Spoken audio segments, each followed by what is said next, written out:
Les Indiens originaires du Sri Lanka sont les premiers tisaneurs à connaître les vertus de la citronnelle, une herbe pourvue de longues tiges vertes qui dégage une délicate odeur citronnée quand on les froisse. Les Indiens se serviront de ces arômes pour parfumer leurs plats traditionnels, mais également en distillation pour en faire de l'huile essentielle. La citronnelle est également une plante utilisée pour ses propriétés médicinales. On va couper à ras presque pour bien faire reboisonner. Si on coupe trop haut, c'est pas bon parce que la plante va perdre de la force. On coupe bien à 5 cm pour la souche et bien dans une reprise de pouce après facilité.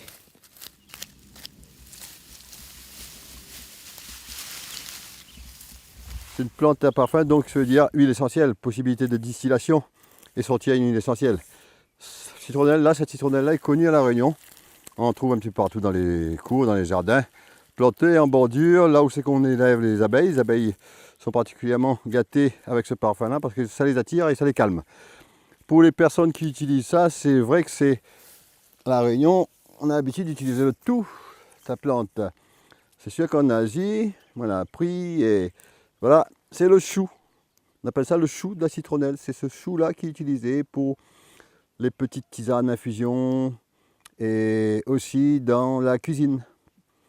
Donc avec le poisson, ça se marie bien. Le chou, c'est citronnelle. On utilise l'huile essentielle, on peut l'utiliser dans du miel pour les petits problèmes de grippe aussi, on peut l'utiliser pour les problèmes de toux. La citronnelle, la petite canne citronnelle là, qu'on fait en infusion, c'est pour la grippe, c'est pour la fièvre, c'est pour bien parfumer les petits mets, les repas. Et on a certainement d'autres utilisations. On va faire bouillir de l'eau pour 3-4 tasses, on va mettre des petits bâtons comme ça là, en infusion. On peut faire même mieux que ça, c'est-à-dire l'eau a bouilli, les petits bâtons sont coupés comme ça. Voilà, petits bâtons coupés. On laisse ça infuser dedans. On laisse ça infuser 20 minutes. On éteint le feu, on laisse infuser, on filtre. N'oublie pas de filtrer et on boit ça. Bonne petite tasse. C'est digestif aussi, ça va aider pour la digestion. Si on peut associer ça avec la yapana, on peut associer ça avec la cannelle pour tisane grippe. On peut associer avec un petit cœur de cerise pour tisane de la fièvre. Voilà, c'est une petite plante avec les autres plantes que m'a citées là, très connue à La Réunion et très appréciée.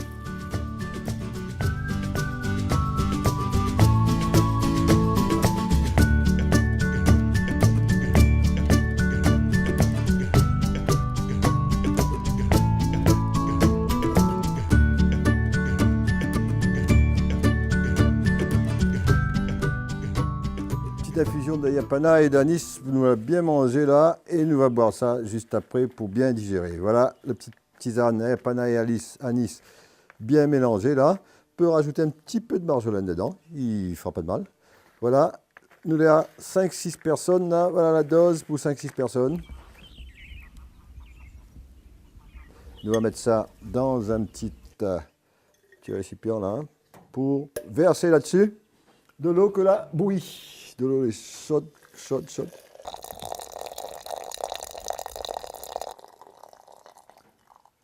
Bonne tasse chacun. On va laisser ça.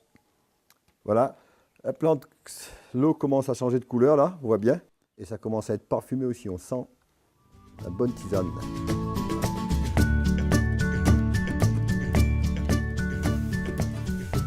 La citronnelle, maquillée en terre par petites détache un petit pied comme ça. Au bout de 3-4 mois, il commence à couper déjà pour planter. Pour planter, faire une bouture. Voilà, ça c'est une bouture. Mettre en terre. Vite fait, il fait un petit touffe avec ça. Dans les bas, très rapide. Dans les hauts, un petit peu plus lent. Mais voilà, un petit bout de citronnelle. Voilà, la citronnelle. Facilement à trouver partout dans l'île, dans les 4 coins de l'île. Ça fait de belles haies. Belle petite haie qui retient la terre, retient le sol, anti-érosif. Et c'est facile à planter, facile à trouver des plants. Ne pas hésiter d'en planter en bordure où c'est qu'on a des problèmes d'érosion. Ne pas hésiter à planter en bordure où c'est qu'on a des abeilles. Ne pas hésiter à planter une bonne touffe dans la maison, dans la cour. Ça fait la tisane gratuite. pour toute l'année.